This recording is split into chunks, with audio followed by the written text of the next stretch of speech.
Here's a list of jobs that men should not do, especially grown ass men, okay? For one, McDonald's, Burger King, Wendy's. Matter of fact, any fast food restaurant, if you think that you're a grown ass man working in a fast food restaurant is okay, something is wrong with you, all right? Leave those jobs to the teenagers. My nephew can't even get a job right now because there's some grown ass man in his goddamn 40s flipping my goddamn burger. Okay? Let it go. Leave it alone. That job is not for you. Anything in retail, okay? I don't want to see no grown ass man handing me a dress, okay? Why are you a grown ass man working at Ross? That makes absolutely no sense, okay? Target, Marshalls, like guys, give it up. Leave these jobs to the kids. Leave these jobs to the teenagers. These are jobs you get in high school, in college. But once you're a grown ass man, you do not need to be working in any fast food restaurant or any retail restaurant. And for you high value men that think that it's high value to work for the city, let me tell you something. You're absolutely wrong, all right? No police officers, no firefighters, no construction workers, no mailmen, no post office. If you consider that a high value man, you're absolutely wrong, okay? There's nothing high value about making $70,000 a year. You men that think working for the city is high value, it's actually not, okay? It's pathetic. It's sad, all right? I don't want my husband coming home smelling like trash. Yes, we do need people to take the trash out, but don't come to me thinking that that's a high value job. Absolutely not, okay? You guys need to go get some real careers, okay? Become an entrepreneur or something, all right? Own a Lamborghini or something. Like, you guys thinking that you driving around here in a fucking Toyota and thinking that you're a high value man because you work for the fucking post office. You're absolutely wrong. Stop it. All right. You're low value. All right. And if you want a high value woman like me, you need to switch your career path.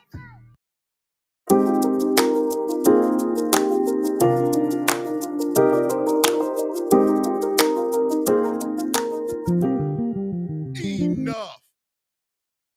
I simply could not even make it through my little intro because this video right here has got your boy at a level million.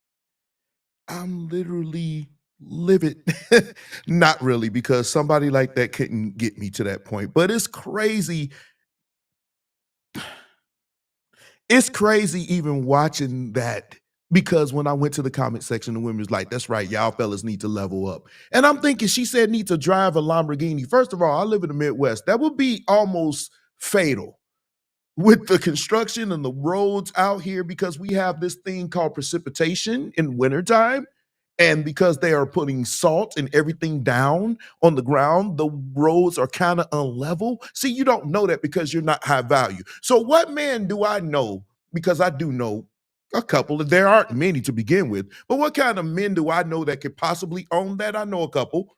And they would not deal with a hood bandit with eyelashes outside her car that looks like a roof, with fake hair in her head that has a lisp. So how would you, I mean, no offense to people who have lisp, but that's not necessarily a high value trait that a man that's super rich would bring around to his constituents, because that's one of the things to be high value, is to have other men who are vouching for you.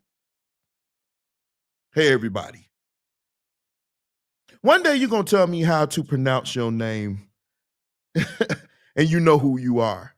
Inbox me, please, and I want to hear you pronounce your name, because I don't want to jack up your name. What's up, Rashawn? But when I saw that, she said high value. So last I checked, how many people do you know making 70,000? And now you need to understand a little bit about economics.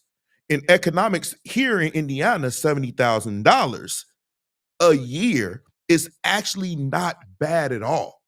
$70,000 a year here where I live is actually has more purchasing power here than it would probably maybe even in Illinois, right? Just over the border. You probably couldn't get that far with 70,000 like you could here. That's why I'm teaching my friends, if hopefully they're listening, it's better to come over here to Indiana and set up residency and then do work in Illinois, because the cost of living is much cheaper. But now you have hood bandits out here telling you you're not high value. So, ma'am, What will make you high value? Because there is nothing, because high value women, they don't speak like that. They don't talk like that. Only people that talk like that are hood bandits. And when you try to teach this to people, they get confused, bewildered, lethargic. Woo! They don't like that kind of talking. I'm thinking I'm going to ruffle some feathers tonight. Oh, we're not doing that, sweetheart. We're not doing that. I thought we was cool. I guess we're not as cool as I thought we would be. But I'm just confused on why. And I've been seeing the influx, and I've seen a couple of stats saying we need to stop this man on women battling. We're not battling. Men such as myself, we just let our legs do our talking. We don't battle with you. We're not going to argue with you. I don't have the time to argue. I like debating, but I don't like arguing. And arguing for me is actually having a debate with somebody that's intellectually inferior. That's a debate to me. I want a debate. I want a challenge of the minds. I don't want to be, I don't have time for that. But last week was Valentine's Day. I hope everybody, I think it was last week, wasn't it? Yes, it was. And most people did some things, and that was nice of you, to celebrate the holiday with people you love, not necessarily your significant other. I don't know why people just say, oh, that's just for that. You always have a Valentine. If somebody actually loves you and cares about you, that could be a Valentine. It doesn't necessarily have to be somebody that's clapping cheeks. It could be somebody that you just genuinely just care about, Friends go out for Valentine's Day. Let's go hang out. I love you, sister. I love you. And men, let me say this. Men, there's nothing sus about telling your brother I love you. I love my band members. They make me laugh every week. I mean, sometimes I got to turn it off because I don't want to be distracted. The talk back, that is. I don't want to be distracted because some of the stuff they say is wild. But I love my brothers. And I always say, I love you. I love you, bro. I love you. Or they know how I feel about them. And there's no sus there. But the fact is, Valentine's Day should be something you celebrate. But I saw somebody posting something, and it started around Valentine's Day. And I actually had a good laugh at it. And you probably seen it too. This little picture with this lady out. She talking about self-love. She took herself on a solo vacation and everything else. So she decided to take a picture. But clearly she wasn't solo. Because you can see the foot of somebody that probably was in recovery mode, like the fellas we would call it recovery mode, probably getting his rest before round 3, 4, 2, whatever. But he's clearly there. And so people was like, well, she may have, no, solo means you there by yourself. That means everything that you do is by yourself. You do not, when you go take solo time, that's for you. So you put this up and we see a clear foot on your bed. To me, that's like super cap level 40 million. I need your opinion on something. My drummer wants to overdub drums. I'm laughing. I'm saying I'm deleting this. Okay, inbox me. Inbox me. And I couldn't believe what I was seeing. Like, it's like, and then to be celebrated. And I really, really think that that's a problem. It shouldn't be celebrated. This should not be celebrated. Everybody should have been like, you know what? You said solo, so you are indicating that you are single. So, ma'am, why is there a whole man in your bed? And you say, well, D, what's the problem here? If you are looking for a man that's worth a grain of salt, and we should see this, do you think this increases her value or lowers it? If a man that's really out here trying to look for a woman for a relationship, marriage, or whatever, if he's looking for a woman to be his companion or somebody he can build with, and he sees a woman here taking a picture with a whole nother dudes or whatever in the bed with her, behind her, what do you think he's going to say? It could be a woman. It absolutely could be a woman, but that still means you didn't go solo. Because why are you in a bath towel standing in front of a mirror with somebody saying solo? Because even if that is true, but we all know that's not. I mean, I hope a woman's foot doesn't look like that. My God. If a woman's foot looking like that, we got problems. We got bigger problems than you going solo, man. We got bigger problems. I'm just saying. Speaking of women, I'm about to go political with you guys. It's kind of hot in my studio today. Wow. I got my preacher's little towel going on, so I'm gonna be using it. That's a mighty. Anthony said that's a mighty foot, man. Hey, I got your AM/PM on right now. I'm representing Anthony, but that's a size 13. That's a whole dude. You hear me? That's a man up in there. But if you want to get your cheeks clapped, that's fine. But don't be coming up here trying to act like you went on the solo trip, because I'm like, nigga, come on, that's not true. That's not true. All right. But anyway, let's go political. Now, I don't know if you guys follow news like that, but if you haven't, the lady you see on your screen, her name is Fannie Willis. She's the DA of Fulton County in Georgia. And I don't know if you know this, but a few years ago, there was an election. I'm going to make her small, so pause. Bear with me. You're going to see me do some production here. So this woman, she was overseeing a case involving the former president and his illegalities as it relates to trying to steal the election from somebody, right? So steal election from somebody, meaning people that look like you and I, most of you who look like you and I in Georgia. So instead of refuting and saying he didn't do it, and we're going to show you with the evidence in the case, they've decided to bring a case on her because she supposedly had a relationship with her coworkers or somebody she hired to be the prosecutor, special prosecutor, right? And I'm looking at this and I'm saying, okay, that could be a problem or whatever, right? But if you've been following it, and if you've been following it like me and my brother and my family, we're all kind of political. So we're following this, and we're like, whoa, this is crazy.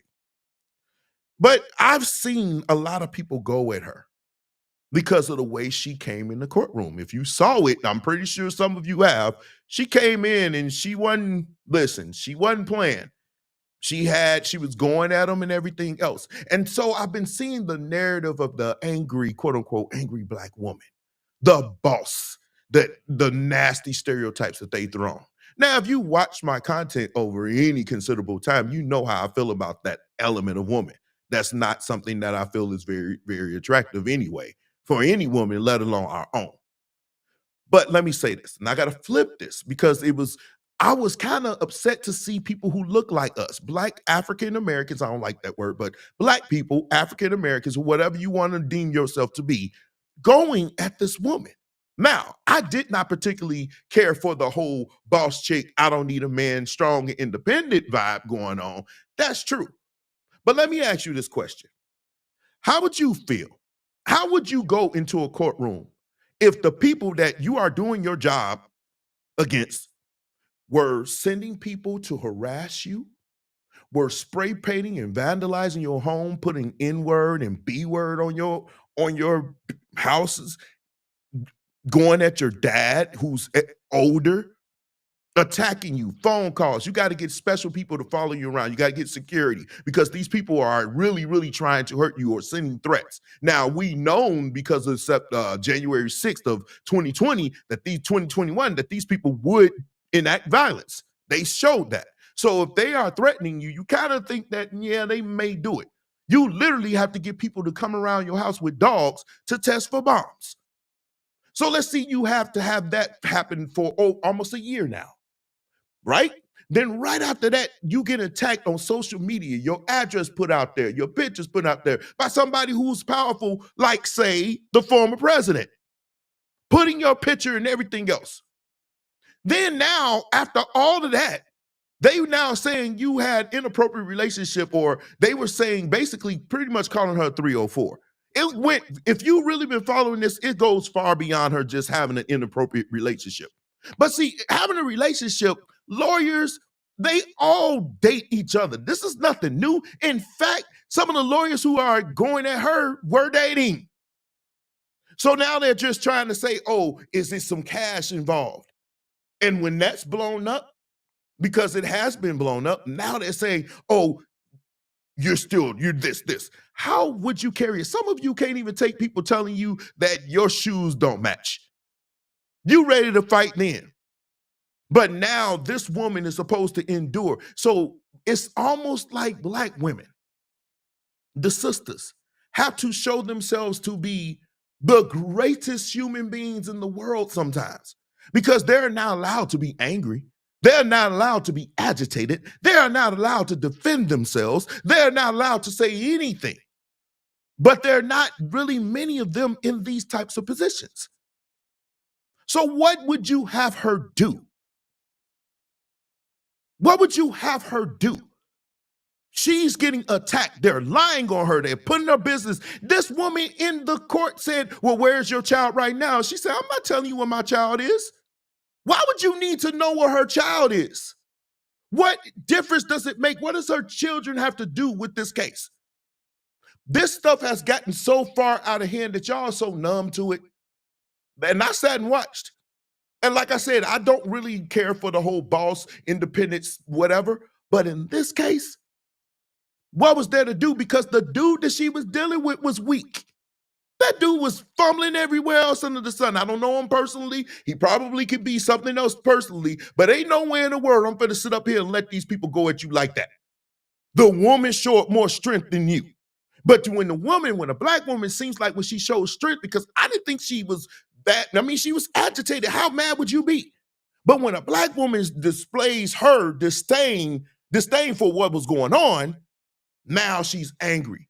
And if you go run a search on it, you will see they going at this woman like crazy. But it ain't all of them. It's some of you. And some of you men, I wonder about you. Because this is still one of us. This is a sister. We can handle our problems internally.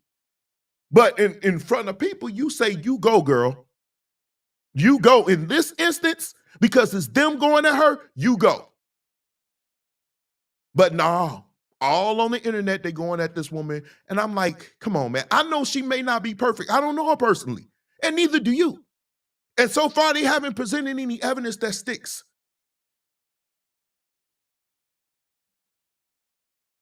That's what I'm saying, Jeremy. You have to expect lawyers. Basketball players date basketball players. Lawyers date lawyers. Musicians date anything with 3 hoes. It's like, this is what happens. This is what happens. So I'm kind of confused. And I saw this article that was very interesting. Let me move you, Fanny. Get off my screen. It says Fulton County Attorney Fannie Willis is used to prosecuting high-profile challenging cases, right? And she has quite a few cases on her docket. I saw that, right? But here's the thing.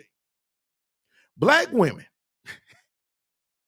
always have to present themselves to be stronger than everybody else. And this absolutely feels familiar. There's no secret that the common sentiment among Black women in positions of power is that they must overperform to be seen as equals to their counterparts. She's being scrutinized for things that are not even directly related to the case, to her job performance or the case. Do you think that that's fair? That this woman during Black History Month she's like being crucified, if you will, politically. And the only thing she did was dare to prosecute a criminal.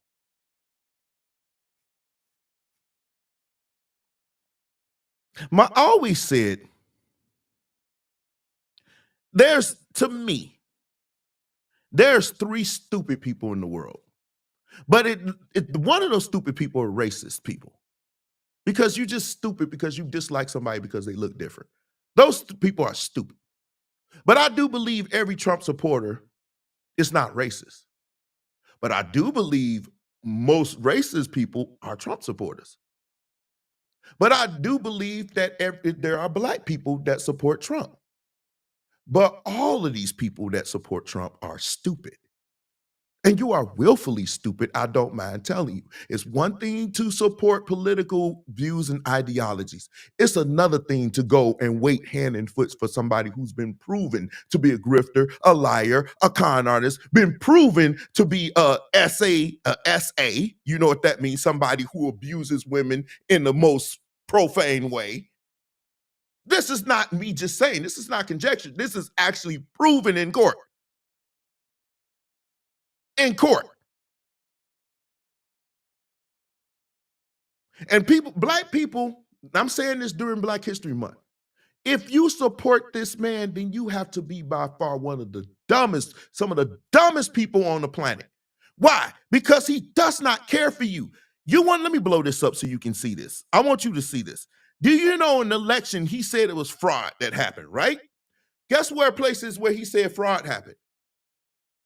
Most of the cities he said where fraud happened was where you live. People like you, Detroit, Atlanta, Philadelphia. And you support this dude? Gotta be stupid. Because all the time he sends this stuff. He's a billionaire. Imagine how stupid you gotta be to send money to a billionaire to fund his legal fees. That's stupid. That's not smart. That's not intelligent. They are literally telling you that all the money from the RNC, that's the Republican National Committee, caucus, whatever, is going to him. It's going to him, not candidates running for office, not senators and people that's running for governor and everything that they could disperse and help him with their campaign. No. The money's going to him.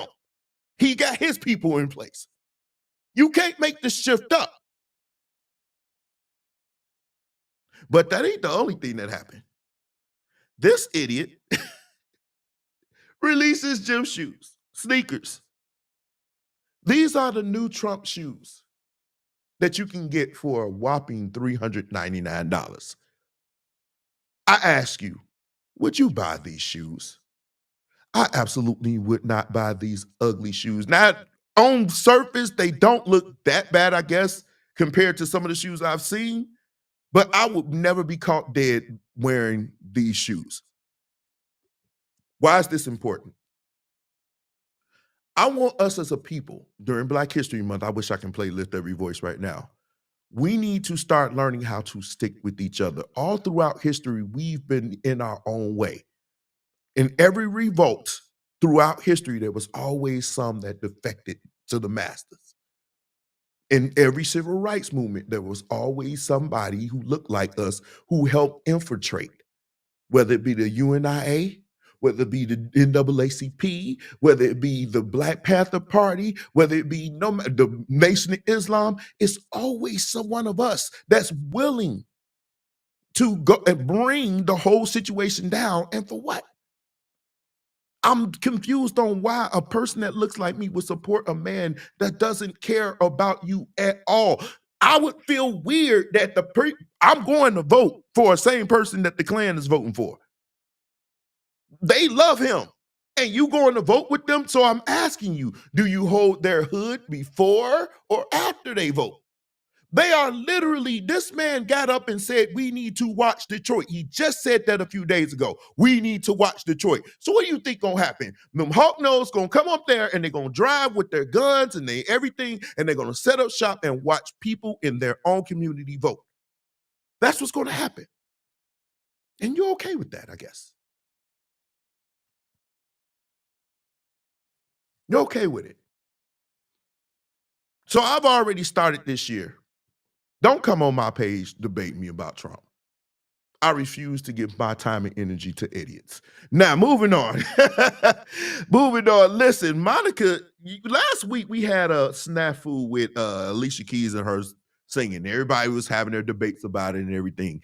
But somebody sent me this with Monica. Y'all remember The Boy Is Mine by Brandy and Monica? They sent me this, and I said, whoa, wait. Now, I'm not a singer. I will bust every window in this room right now if I started singing. I'm not much of a singer. But you tell me, is this right or no? Where is it? You're no strong. No. If you don't make his breakfast, shoes a sideline.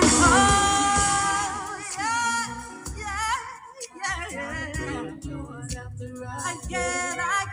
It don't win no prize. You don't realize you wasting your time.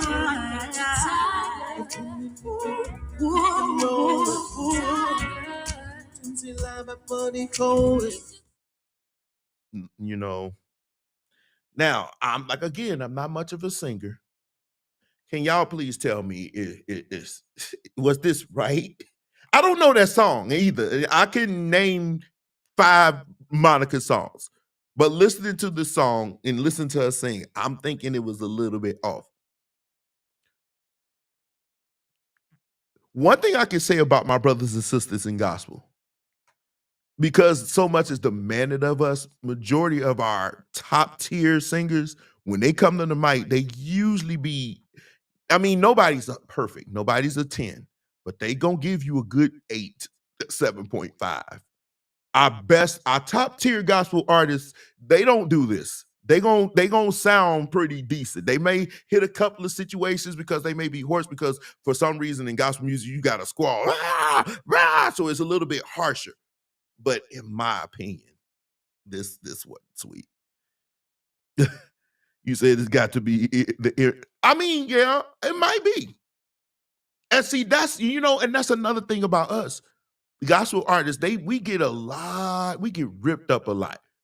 But most of us don't have in-ear monitors. They have to sing. A lot of times they get to places and the sound is just not sweet at all. And they still have to perform. And we give excuses for these people, the R&B artists. Oh, she couldn't hear. We sing in the most jacked up situations where no monitors on stage. It's the worst. And they still have to perform. Why do we give them a pass? Do you believe that a lot of singers who can actually sing are somewhat tone deaf, even in gospel? I believe it, but here's the thing. I just haven't seen too many instances of our top tier artists getting up on stage sounding this bad. Like I said, I've heard a couple of wayward notes. Everybody, that's to be expected. But for them to have the best quality that some people would say in their monitors, I've been playing gospel music professionally for a long, long, long time. And I think I could count on one hand, even if I was a cartoon bear, how many times I've seen one of our artists with in-ear monitors.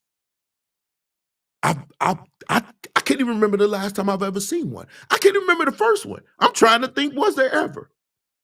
I don't ever remember any artist I ever played for or witnessed or seen in public or shared the stage with or whatever that had in-ear monitors. I don't remember. I'm not saying it didn't happen. I'm saying I don't remember. But it's possible, Rudy. Right. Gospel artists, we usually sing with the worst equipment, which is crazy. But I feel like we give these people a pass. I really feel like we give these people a pass. I just believe that. Because who they are and their influence. Real quick, I saw this and I want to answer it. What instrument you wish you knew how to play? I would say easy. I wish I knew how to play 2 instruments. Keyboards, drums. I say I wanted to play keyboards because it would help me with my songwriting. It helped me with my songwriting. And and sometimes when I'm producing music or I'm sharing something music, I can hit a chorus. I'm weird because I can sing out a chord that I want the musician to play, but I can't play it, which is weird. No matter what the chord is, I can sing every note in that chord that I want to hear, and I can't play it. I just can hear it. That's weird. But I wish I could play keys. Drums was my first instrument, but I suck so bad. I suck so bad at drums that I grew up in Kojic, and back in the day, there weren't paid musicians like that. Most of the time with us, we had to wait in line for our turn to play.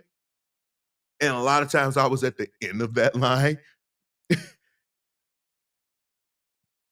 I'm about to learn guitar. I'm not about to sing, Anthony. That's not happening.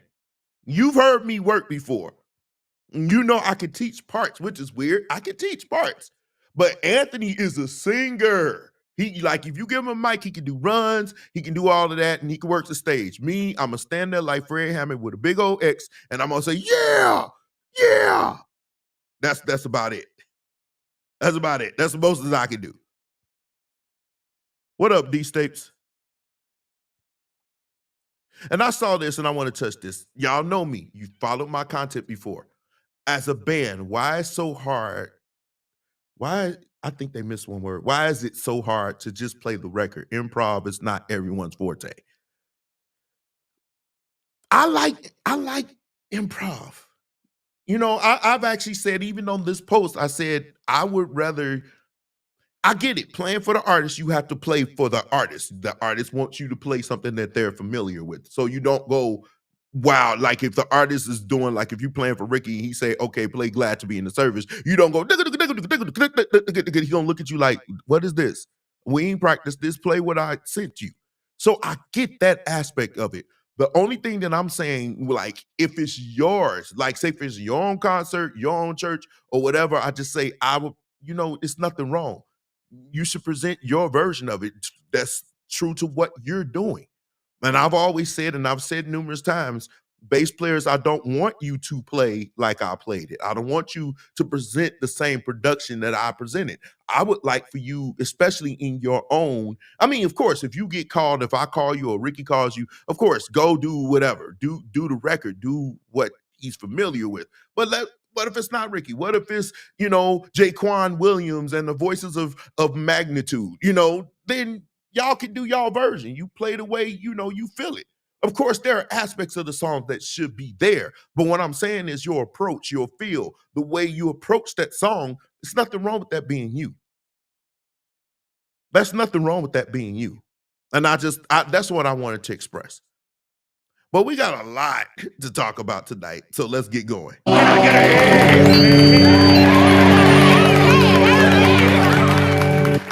Right, Anthony, as long as the basic structure is intact, you should be okay with that.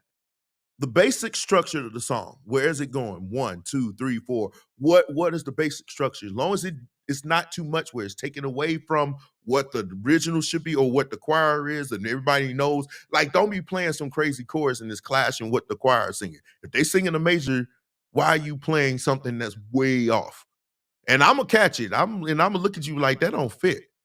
But most of these musicians, especially now, the younger musicians, one thing I can say, they've mastered, in my opinion, better than my generation. They've mastered the art of pushing the envelope and not necessarily ripping up the whole envelope. They can push it, but they've understand the whole, going above and being creative without necessarily taking away. Now, every now and then, the OG's got to be like, bring it in, bro. No, that ain't cool.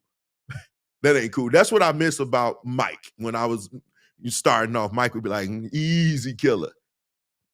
Don't give me too much, because we went crazy on that Keep Living record. I ain't even gonna hold you. But anyway, let's open this thing up with a bang. Stop the music. Stop the music. And I rebuke that cringe. I rebuke that cringe. Because we can say shit anywhere else and it don't bother nobody. But when I call shit out in church, you got a problem.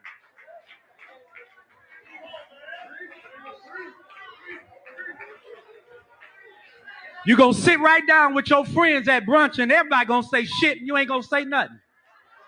Your pastor said, you act like I'm going to hell. No, you going to hell if you talk again.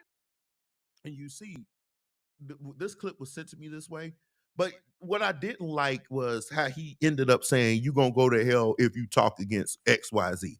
Why is it deemed that you cannot talk against certain men that should represent God in that way? Now, me personally, do I think SHIT is a bad word? I think it's an appropriate word.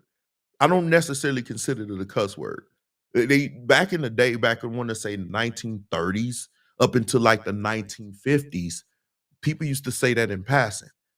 They used to say S trucks or whatever. They were really trucks. They used to drive around town with manure. They called them S trucks. So this was about as common as ice cream trucks. So I understand, when you understand the dynamic. For example, if I was to say, you done lost your bloody mind, y'all didn't cringe when I say you lost your bloody mind. But let me say that over in London or even Australia. If I say that, oh, it's going to be a problem.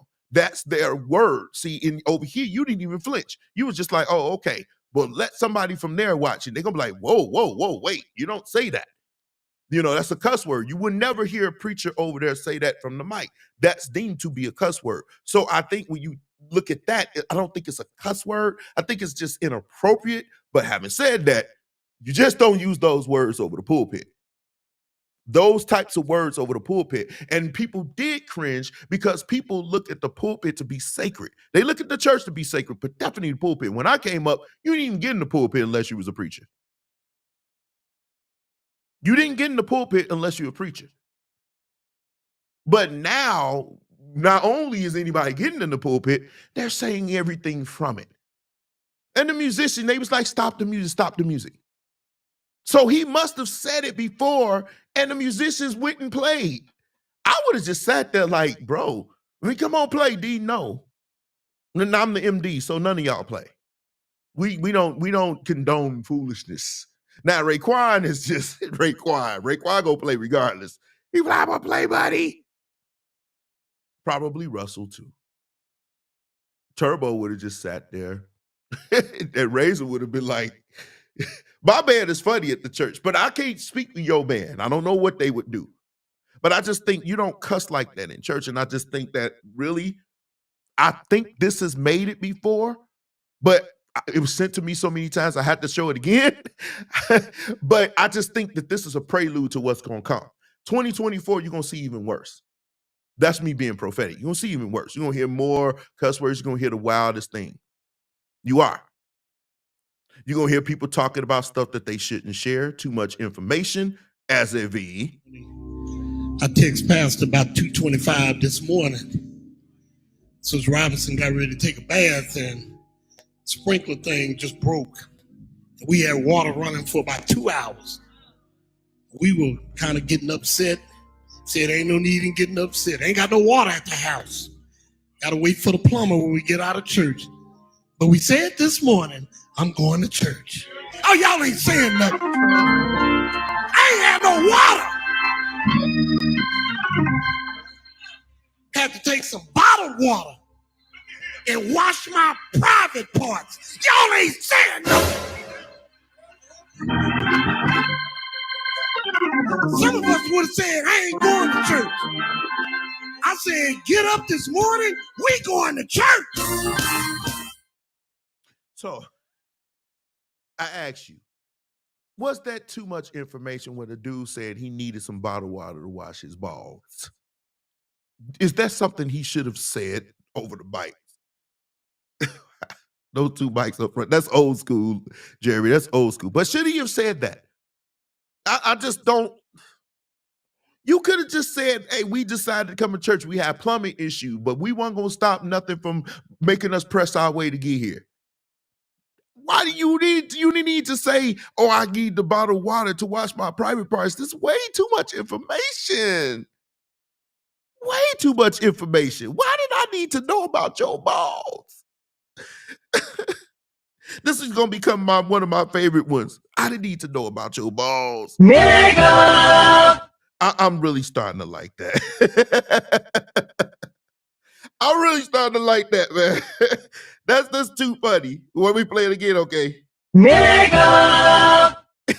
Dude, you have to be old to understand where that's from. Back in the day, we used to play this thing called Sega Genesis, and somebody made this. This is wonderful. It's the best thing ever made. The internet is undefeated. But one thing for sure, I am not going to display. If God should say, Derek, you need to get in front of a mic, in front of people in church and preach the word of God. You will never hear me talking about my balls. You won't hear me talking about washing my private parts. I'm not going to cuss from the pulpit, and I'm going to treat that microphone like it's my microphone with the most delicate touch. I'm going to make sure that everything that I'm saying is opposite of what happens on my show. See, here, I'm just free. I'm just going. But if I was in the pulpit where people deem to be sacred, I'm going to at least respect that. I'm going to respect that.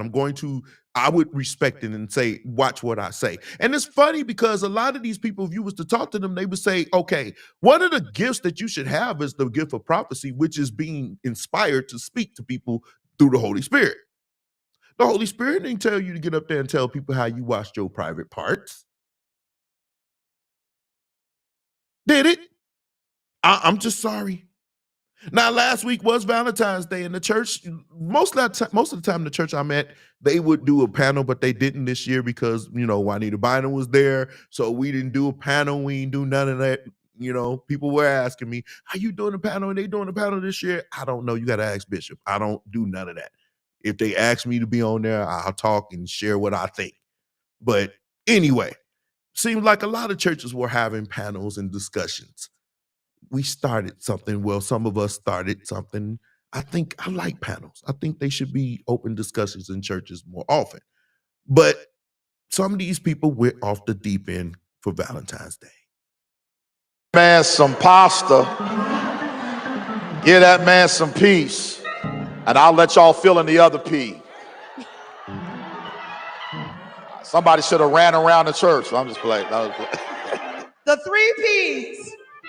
And you know what that woman needs? She needs dedication. Yes. Some dollars. And I'm going to let y'all figure out the other D. Somebody scream, preach.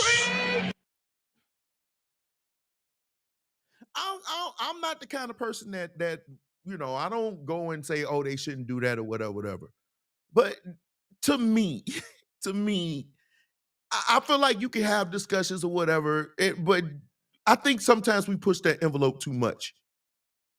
I just think we push that envelope too much sometimes, that we get on here and we just say in front of a mic, we just say anything. I mean, I don't agree. I don't agree. And I'm going to play this next video and I'm going to tell you why I don't agree. Pam, how you keep a man happy for 45 years? Oh my God. Yeah, Miss Pam. Tell him. Oh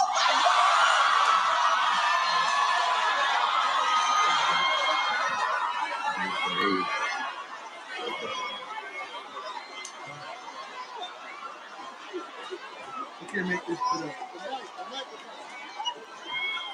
Okay.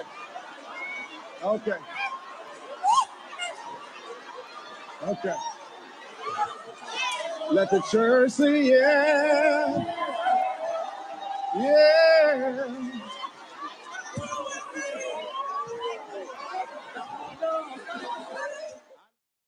That was way too much information. He said, how do you stay married? And I love Keon. That's my dude. We've known him for years. I've known him for years. Him and his family, Terry Wayne Brooks, Pastor Terry Wayne Brooks, very good friend of mine. They all cool. So this is no knock on him. He ain't say it. She did.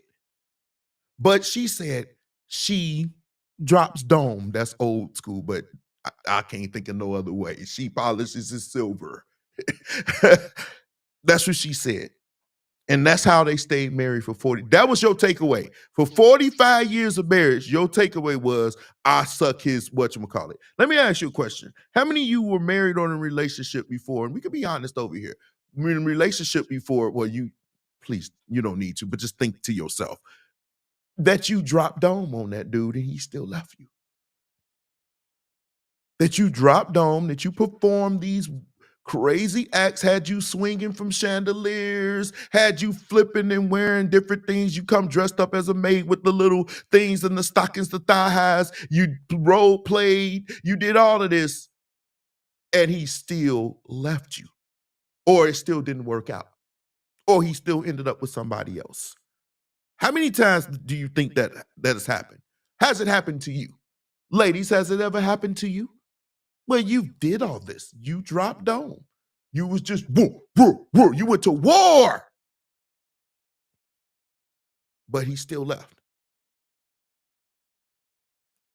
You want to know why that is?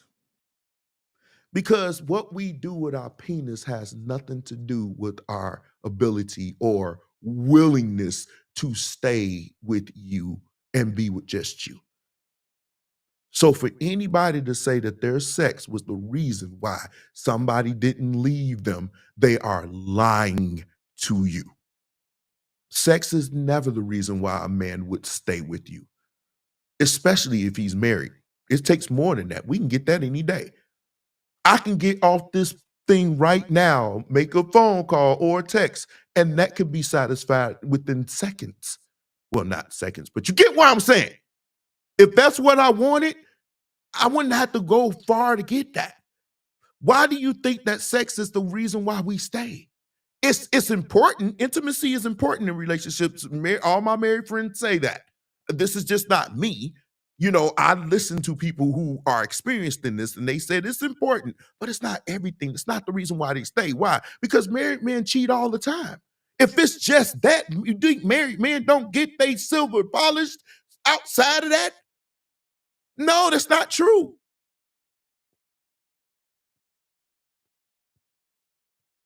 That's not true. That's the biggest lie in the world. They sell you these dreams that sucking balls and probably gurgling and making that sloppy toppy, the sound. There is a sound. Woo! But no, but real talk. That's not the reason why a man would stay. It's not. It takes more than that. What does it take to make a man stay? Number one, he has to see you as that person. That song, You're All I Need. He sees you as all he needs. Whatever he's getting from you, it has to be that. What he needs. That's number one.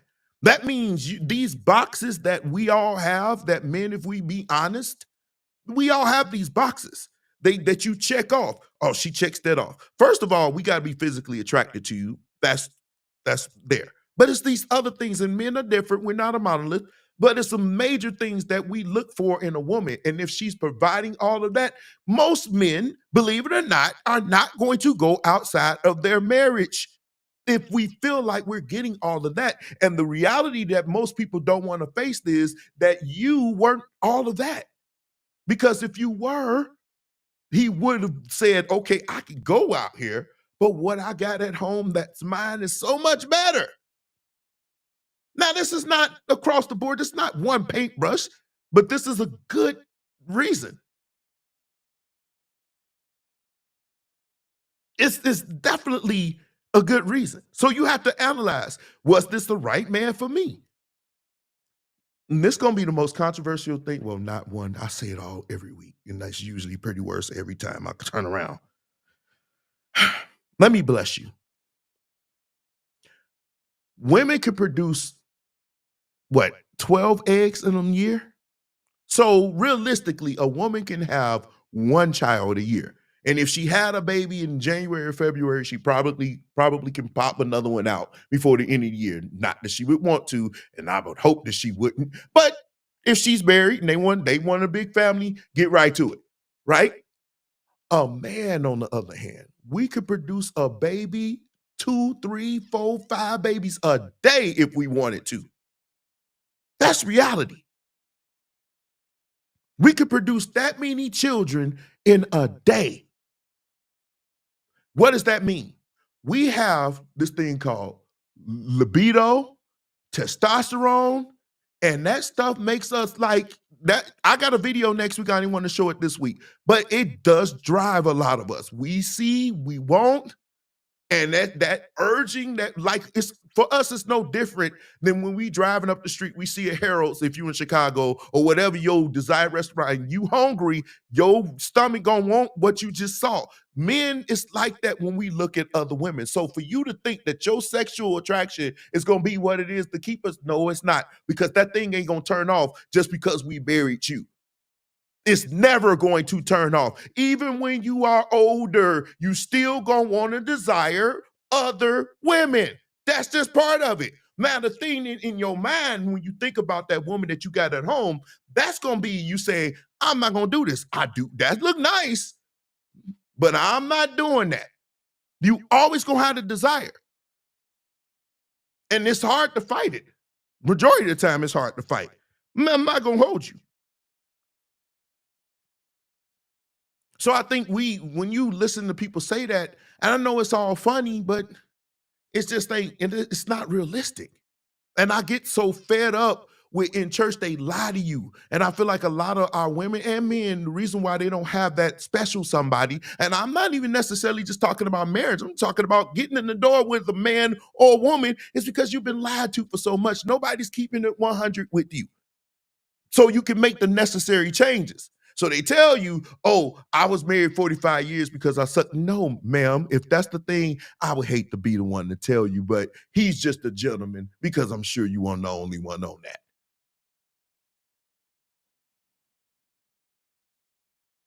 Maybe she was extremely good. I don't care how good. You know, they pay people that are good at it.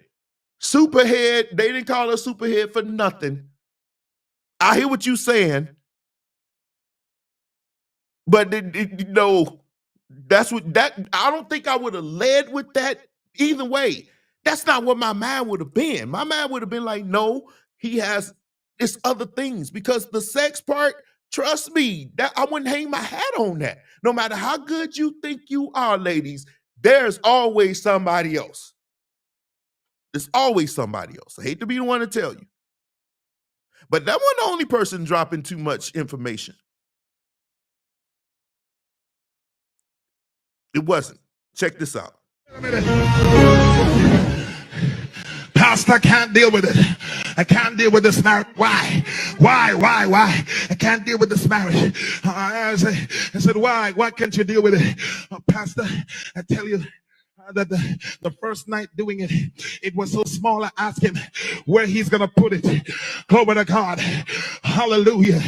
Can I talk to somebody? Hallelujah. You don't give your marriage a chance. Y'all notice when he said it was so small I didn't know where he would put it. And that's what I'm saying. It's that pandering. Now, y'all want to know why men don't go to church? If I was a man sitting up in this church, I'd be like, why would you put my business out here in the street? Why would you put my business out in the street? And it's funny, when it comes to body shaming, nobody has a problem body shaming men. When we too short in more ways than one, short in height, short in girth, short in everything else, nobody has a problem with it. But if we was to flip it and say, if a man went to this woman pastor and said, well, it was my honeymoon night and I didn't want to get with her because it stank, would he get in the mic and say that? No, he would not. Because that's an instant limpage right there for us. Well, for most of us, some people we gonna press our way. But no. Hallelujah, poor man wants to take care of you. Glory to God, but you're stuck in your old ways. Hallelujah, you want, hallelujah, the Rock of Gibraltar. And the tallest thing like the Empire State Building. Who am I talking to? You gotta get rid of the imagination and throw it over so your marriage can work. I'm not talking about me. I am well endowed. But for everybody else. Why did you need to say you are well endowed? What?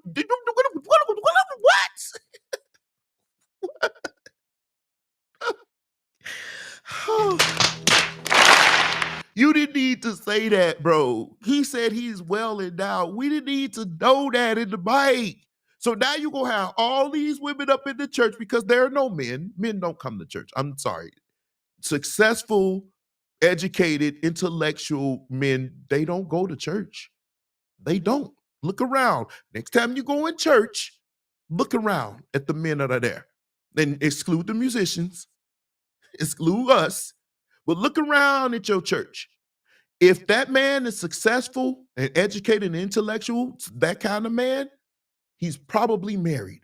And if he's not married, he's just divorced. And if he's just divorced, he ain't interested in doing nothing else. But where do I have it up and ready? Oh, please, God, where is it?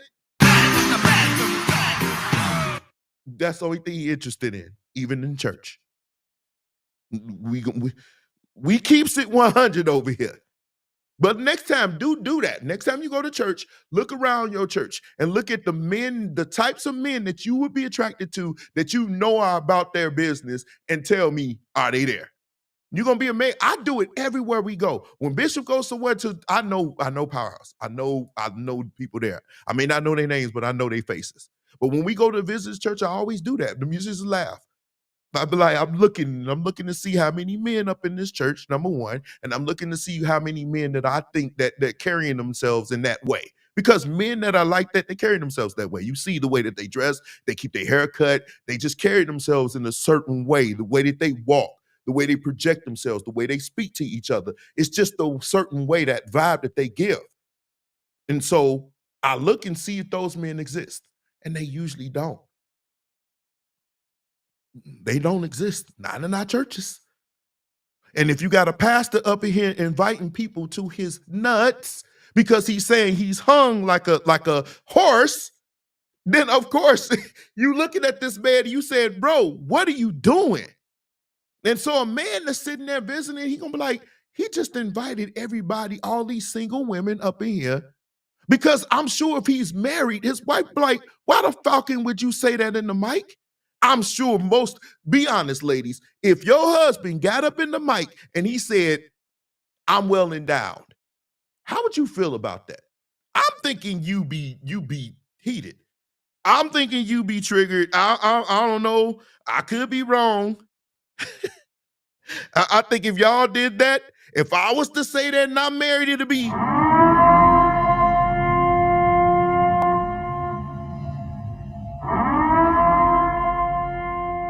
His DM was on fire, Vicky. On fire. Then I saw this. This gonna trip you out. Let me drink some water. Shanette said we're gonna have a problem. Shanette, I don't know if I want to go here with you today, but I'm proud of you. I want to say that before I even go here. I'm proud of you. And I think you know why I'm proud of you. I always will celebrate people who are doing the work, regardless of what that work is. You know what I mean. You my cuz, so you know. But I'm proud of you. I'm really proud of you. You doing the work. I'm proud of you. And I love you. But I'm always congratulating people when they doing the work. If you know Shanette any length of time, you know she putting in work, and I love her for it. She's encouraging. I love you, girl. I love you. But let me see this. Oral sex is a gateway to same-sex relationships. I'm not gonna put my business out here in the street because that's not how I roll. But if this was true, then a lot of us would be gay. A lot of us, and some of us would be super gay. We would be super gay. Super duper gay. Because some of you are pros. You are super duper pros. And I get so tired of people who are sexually frustrated, leaving stupid stuff like this. Let me educate you, fellas and ladies. Most women, this is about to bless you. I've said this before, but it's about to really, really bless you. Most women do not climax through penetration. Most women do not. Their sensitive part is the part that this man knows. Hopefully, most men are being educated on it. And most men who can perform that act are winning with their wives. Their wives are satisfied because, contrary to popular belief, your wife should be satisfied sexually too. Your wife should be sexually satisfied too. You can't just do like The Color Purple, jump on her and handle your business, then roll over and go to sleep. That's not gonna work because men, yeah, we have high sex drive, we got libido and testosterone, but women, they have urges too. And if they got an itch that's not being scratched, it's gonna make it more difficult for her to, especially if she's aroused by another individual. This is what I do know about women, and I don't go to men to ask about women. I talk to women. There's a man somewhere around that looks good every time you see him, and every time you smell him, he smells like heaven. And you gonna think about it. Some of you, and I'm gonna be honest, you smell that man, you see him, and he walk by, your nipples get hard. That's how much you turned on by him. Your husband ain't satisfying you. That's gonna be a problem because you'll be thinking about him. And then the next thing you know, we know what's gonna happen, don't we?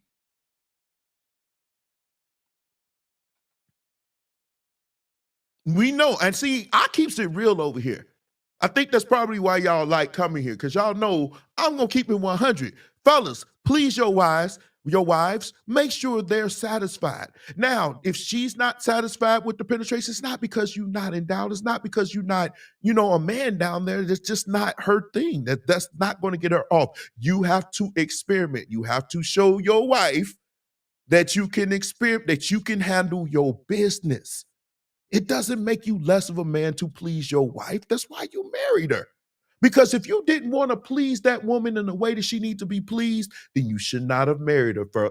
You should have stayed out here, got your money up, and just because these chicks will just get you off and you don't have to deal with it. But once you are married, your obligation is to make sure that that woman is satisfied. So whoever left this post talking about oral sex leads to same sex, whatever, you are an idiot.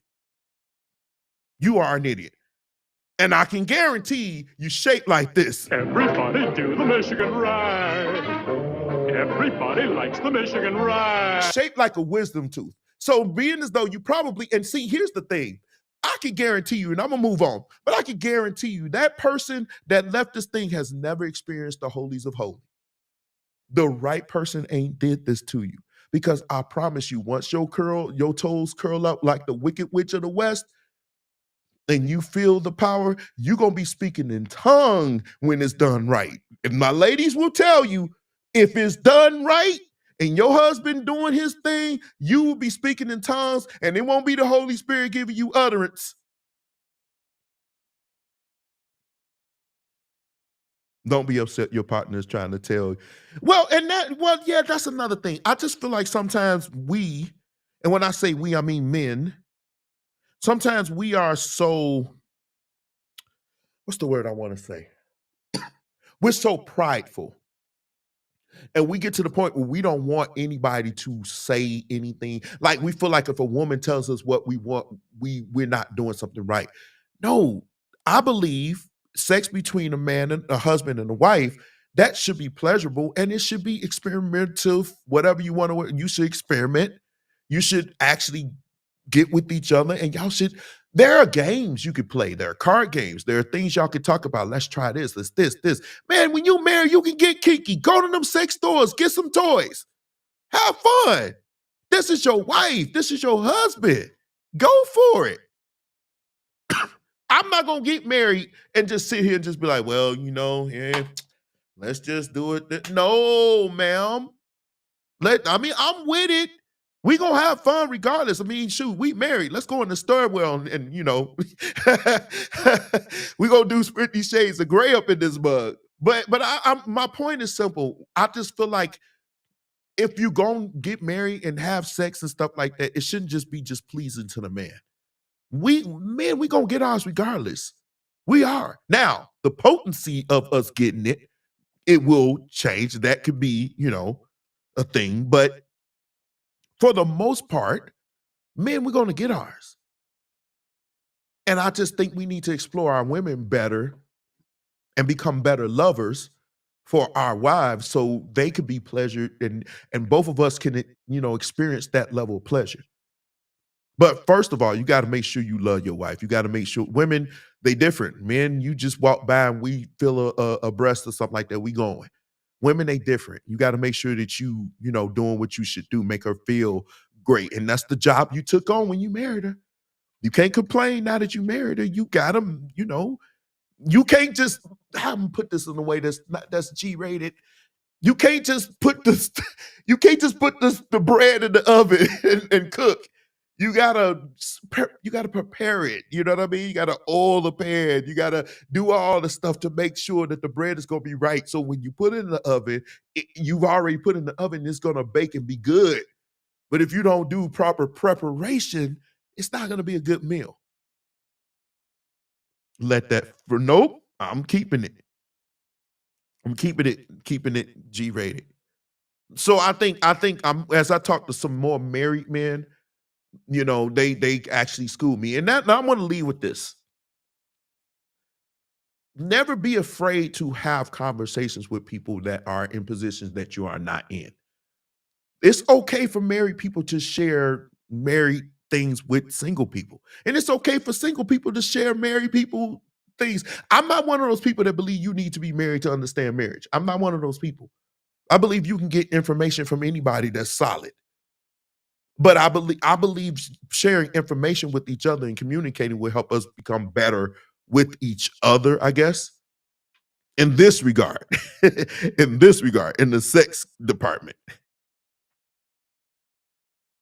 No, I don't think this is. Oh, you say this is a marriage class? You know, the thing is, I don't look at it as a marriage class. I just think it's like common sense. You know, I think it's like common sense. I mean, men, we can be barbaric. You know, sometimes we just be want to humping and pumping, and it's cool, but you don't want to do nothing else. Now, sometimes you only got time for that, and I get it. Man, we can get it really quickly. And some women, y'all good. You know, y'all can. Come on, come on, come on. Y'all done. We ain't. we waiting on you. And you like, I'm done. Waiting on you. The quickies be good for what I hear. Yeah, you can learn from anyone, anybody that's sincere, and they just willing to share information. But we've been having a problem in church. And then I think another issue we have in the church is I feel like the black church have forgotten their roots. I think we've gotten off kilter. I think we've assimilated so much that we are losing what makes black church black church. And I've been seeing a lot of posts over the last few years about one of the things that make black church the black church, and that's shout music. You can't go to a black church and not shout. No Pentecostal church in Indiana. You can't go to none of those Pentecostal churches. You're going to cut that rug. And I've been seeing these posts from musicians that's really crazy. Like this.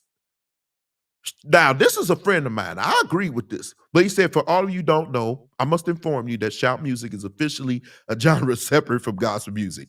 Please don't get mad because I don't play that genre. I like to play songs. And I agree with this. This happened in 2017.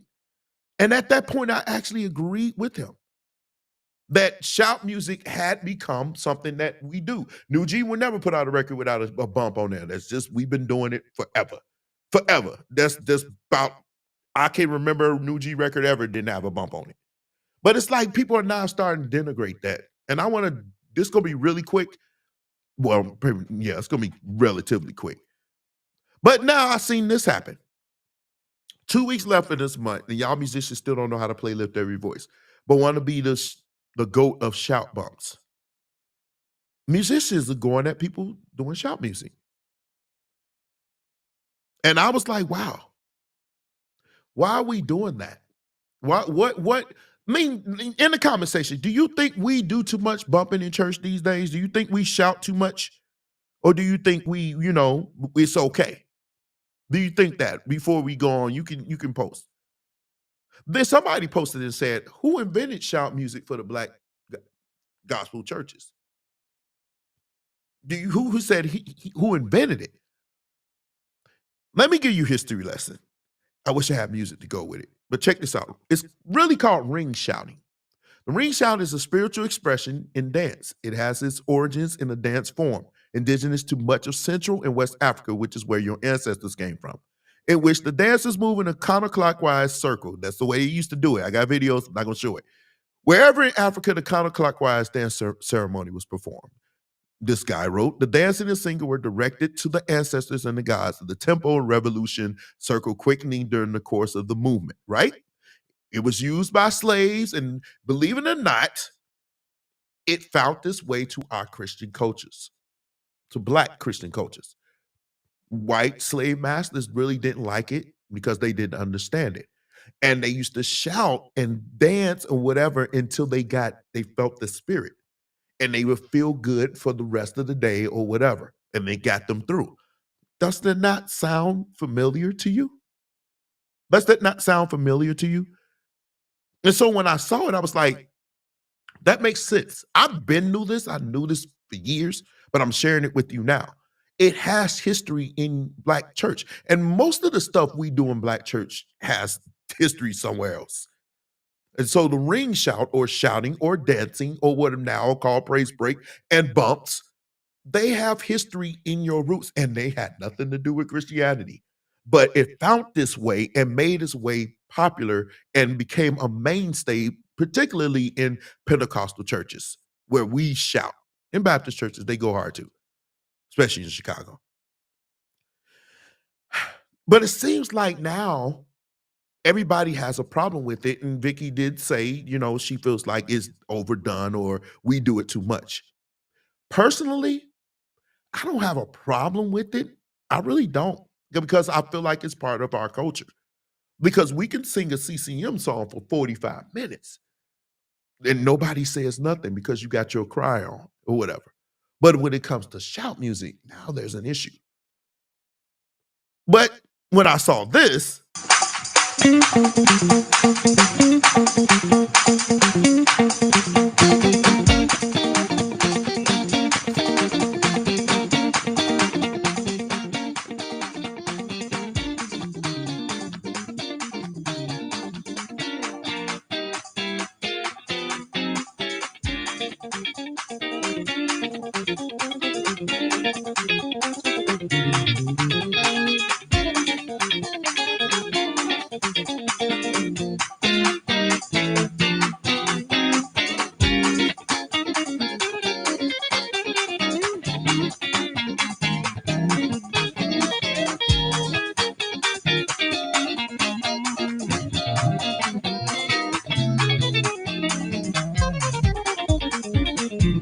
as you can see, they had no problems playing it.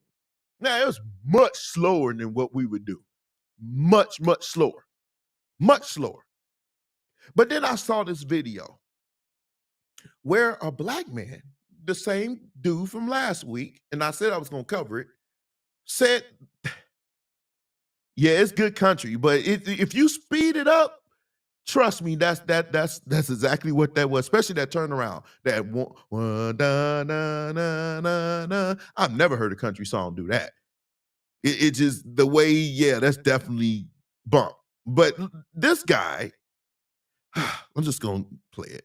This is shout music. But a lot of people say it sounds like this. The emotional high that comes from this type of music has been one of the biggest downfalls of church musicians and the modern church as a whole, and it needs to be done away with. And I'm going to show you exactly why. Now, I haven't really watched it because I wanted to watch it with you. So I kind of, when I saw it, I said, no, I'm gonna share it with my viewers. We gonna do this together, pause, but probably not really. This video. So shout music is nothing new at all. It's been around pretty much since the beginning of church music. But in the last few decades, it's not only gotten a lot faster in tempo, and all of these fancy licks, riffs, and runs and chord changes and all of that have been incorporated in it. But it's also become like one of the de facto things that a lot of church people use as a sort of gauge or measure of whether or not the church service is good or not. And a lot of preachers and pastors have the sole intent to come in and stir up the pot and invoke this sort of emotional moment in the service where everybody starts shouting and the shout music plays and people are running around the church and all of that. And many of them do this at the expense of teaching or preaching any sort of message with substance. Like a lot of them don't even study what they're going to speak about anymore.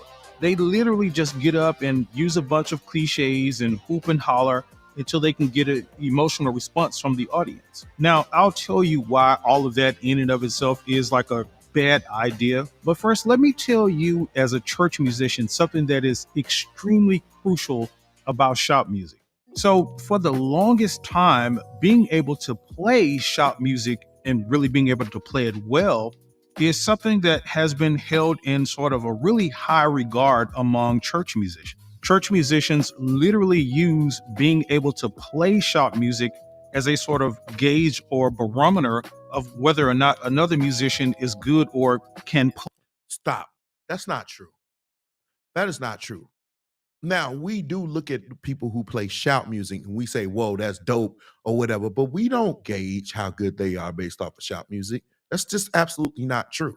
There are plenty of musicians that we don't hold in the highest regard, but they can play shout music, but we don't hold them in the highest regard. We like when they play bump, and we'll say, oh, he killing in church music. I mean, bump music, that's dope. But we don't say, oh, we don't put that as an overall gauge, or we don't put that as even in any analytical aspect how they play. We just say they good at bump. We do that.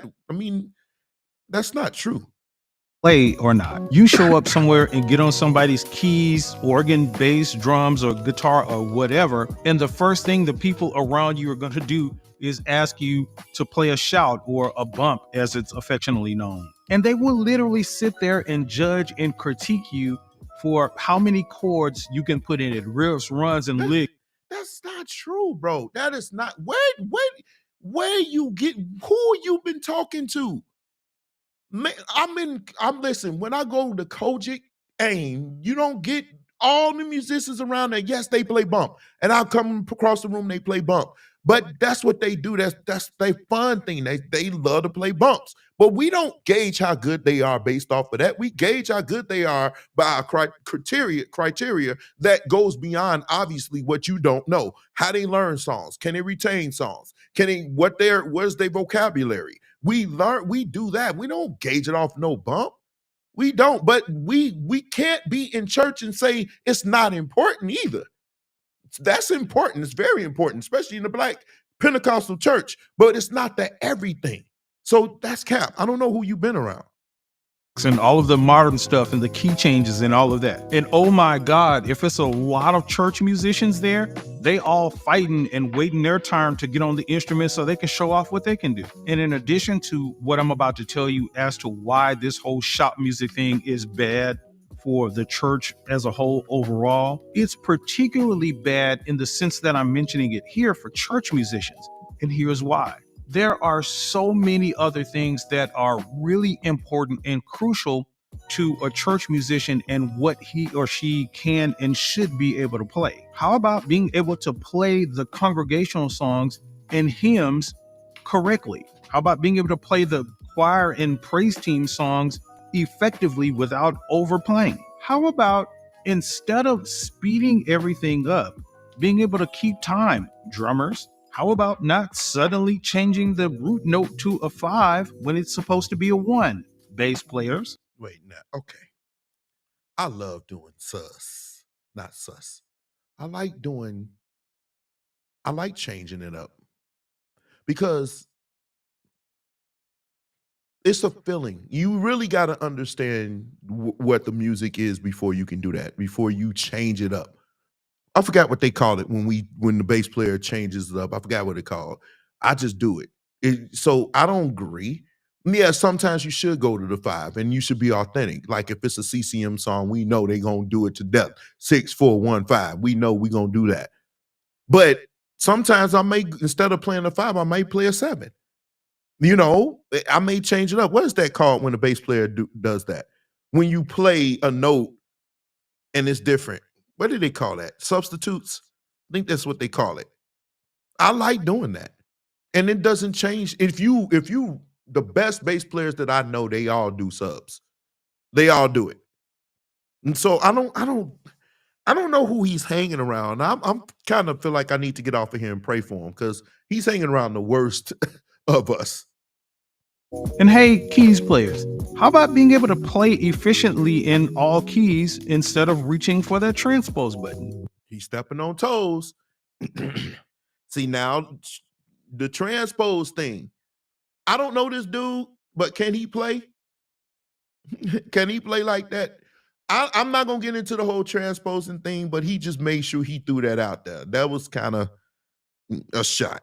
And the really bad part about all of this is that you got a lot of up and coming church musicians who are kind of just getting in the game, and even some veteran musicians feeling like they aren't good and they can't play because they don't know how to do all of the fancy runs or just play shop music, in general, like in the modern way that people do it. So using this, being able to play a shout thing as a barometer or gauge, you're isolating a lot of what would be otherwise great musicians for this like really unnecessary thing. Now I'm about to share something that's really, really important. But right before we get to that, if you're getting value out of this video, or if you've gotten value out of any of my videos on this channel, I need you to do me a quick favor. I am on a mission to grow this YouTube channel to 100,000 subscribers. Y'all can go subscribe to him. I don't even know his name. Maybe you can find him, but you want to go subscribe This year and make this channel the most valuable resource for musicians just like you. So just do me a quick favor and subscribe to the channel, and I really appreciate it. Okay, listen to me closely. We're listening. The church is losing. Church has been on a real steep decline for the past few decades. And there are probably many reasons for this, of course. But one reason that we know for sure is something that we've all said before. And that is the point that people have said that going to church, all they get out of church is like an emotional high. All you tend to get is like a bunch of buzzwords, a bunch of cliches, and a bunch of hoop and hollering and a bunch of people running around. And people have realized that none of that stuff is going to help them when they have to go back home to an abusive relationship. Or wait, why did you have to have the black dude be the abusive relationship to the? You couldn't use another video outside of that? That's the one you chose to describe an abusive relationship? They have to figure out how to get money to pay for their light bill or their kids' school clothes and school supplies because they were emotionally manipulated in church to sow the last $2,024 that they had for the year of 2024, a sacrificial offering, and now they don't have any money left. And at the very center of all of that is shout music. Bull. That is not true. During that time, we don't even play shout music. We actually play something else. Oh, would that be like CCM or quote unquote prophetic music? Usually during that time when that's happening, where they raising those exorbitant, those high offerings, where they 3,000 lines, we're not playing bumps. That's not part of it. I just don't understand why would you even say that? I just let him go, and I'm Now, I should clarify here and say that there may be a time and place for shout music and all of that. And I do recognize that in a lot of cases, it's just a part of like particular denominations and what they do and all of that. But it's kind of like saying that going to a casino and gambling and betting is just something to do for fun.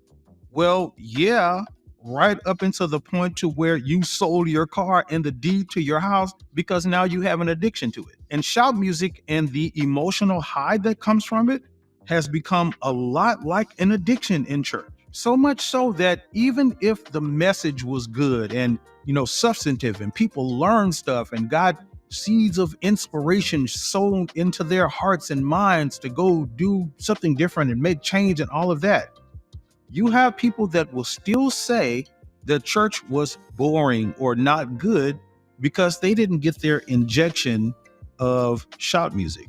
And just like junkies, they hop around from place to place and church to church looking for that high.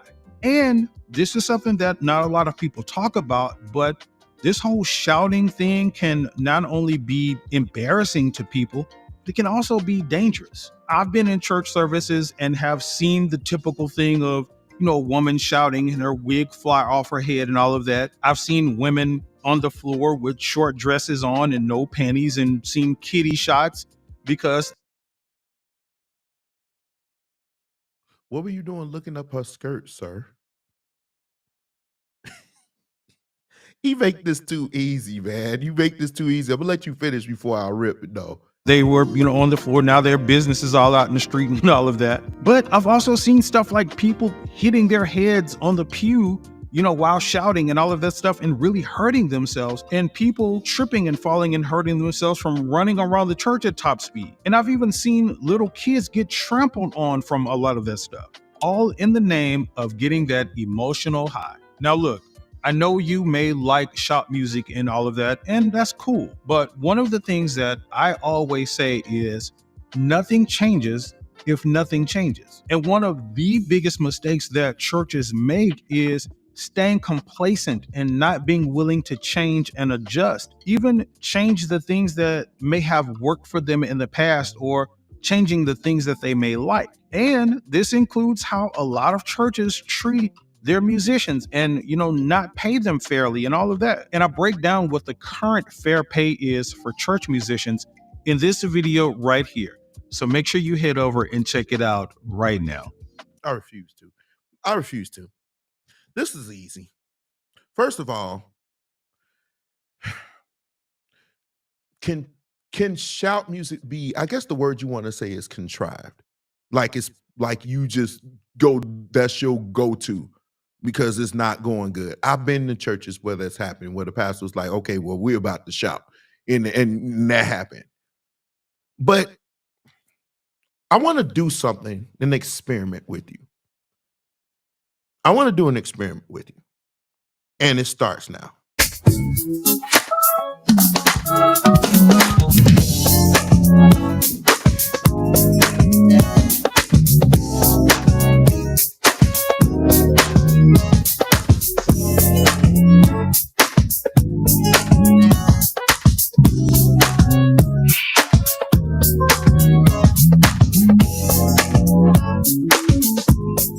Now, those of you who know this song and you vibe to it, that's Natalie Wilson, S.O.P. That song is called Free. Go listen to it. That song has an amazing vibe.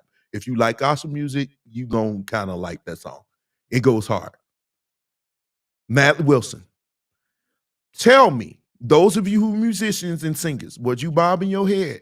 Like, oh yeah, I know this song. Did you not bob your head? Did you need to be coerced? Did you need to be worked up? Or did it just come naturally where you heard the music and you just was vibing to it? Right? That's the way I kind of look at shout music. I look at it as it's a part of church. But why do you feel like you need to come to church? Why does church always have to be ritualistic? Why do we have to have these liturgies, or we have to go by this set pattern? If you hear bump music, it's time to dance. If you go to the club, they play a song, you're gonna dance. Why we can't have that? Why we feel like, because back then our ancestors didn't have structure. They didn't have liturgies. They got together. What do you think the purpose of church was originally? What do you think? Do you think it was to get a word or whatever? What do you think the purpose of the church gathering was? Was it not to fellowship? Was it not to have a great time and sing songs and dance? Was it not for that? So why is it that now when people say shout music, now we say, oh, we don't need shout music. We need we done made this thing where we got this whole thing where it should go like this, it should go like this. If I play shout music, you should dance. If shout music there, you should dance. That's what it's there for. You are in church to worship, to celebrate, to sing songs, to dance, to make sounds with the cymbals and string instruments. That's what you're there for. But part of the black church is the shout. And he's trying to say, oh, you're not getting nothing. This is an emotional high. You get more emotional high singing them songs. I can think of your love forever. That's emotional high. Because you feel like because you've cried, you've had a release. When we're ready for you to cry, we don't play shout music.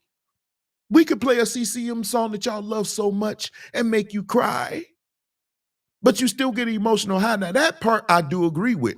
I do agree we have become spiritual fiends where we need to get that high, but some people are not getting that high from shout music. They're getting their high from CCM music. Some people getting their high because they want to come here, one of these prophets come speak to them and tell them they're going to be rich. That's their high. That's their dopamine hit. But you want to get rid of the one thing that makes us The black churches always had shout music. But you wouldn't have no problems if we came in and sang those songs that's, oh God, take me deeper where my feet. Oh God, that's anointed. You don't have no problem with that. When did this start happening with us? I started off the show going at black people.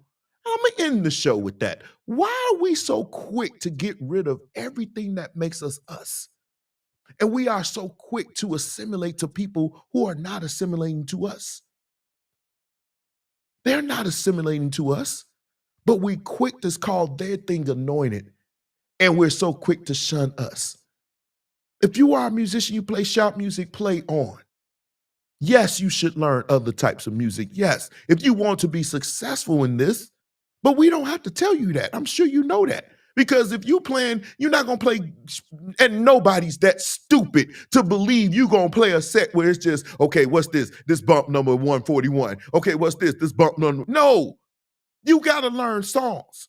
But you shouldn't excoriate people for doing what they know, which is we are.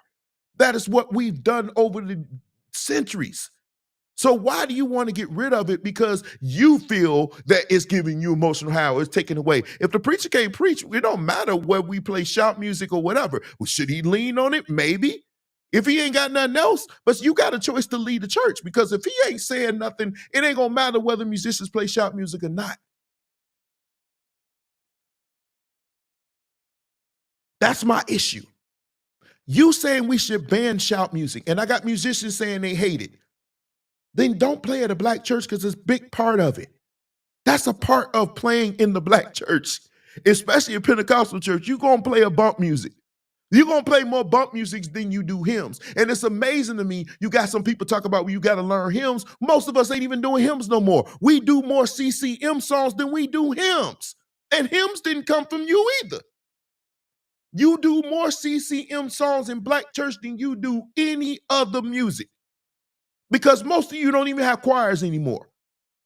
So you listen to choir music that we play, and then you call choirs to come in and perform, but you're not necessarily singing. When I come to your church, I see dark lights and everything flying, smoke machines. That's not from us. Where you think that came from? Then you sing in all those songs, that's not us. But then when the one thing that is us, that came from us, you want to get rid of. You can't make this up. Now, should there be, yeah, I think we should not necessarily do bump all the time, but some churches like that. Some churches want to bump. Now, I played at a church like that. They're going to bump regardless. Hit that track, let's go. I mean, and that's just the way that they did, but that's that church. If you don't like a church that's bumping, you don't have to go there, but I don't think it should be banned. And I don't think we should always be so quick to get rid of what we established as a people. And ring shouting and shout music is one of those things. I would get rid of CCM before I get rid of shouting. Get rid of all of them. Because those same people that do those CCM songs, they don't like you like that. They don't like you like that. Because when they close their eyes and they say, we want you to think on them, do you think they thinking on somebody that look like he from the Middle East? Everything ain't about race. But this is America. Most things are about race here. So no, I don't think shout music should be getting rid of. And I don't think we should be assimilating and get rid of our own thing to replace it for something else. Because if I hear another one of you get on here and say, you feel like this is anointing and this is not, and I look at the pictures and that ain't us, but it's them, I'm going to lose my mind.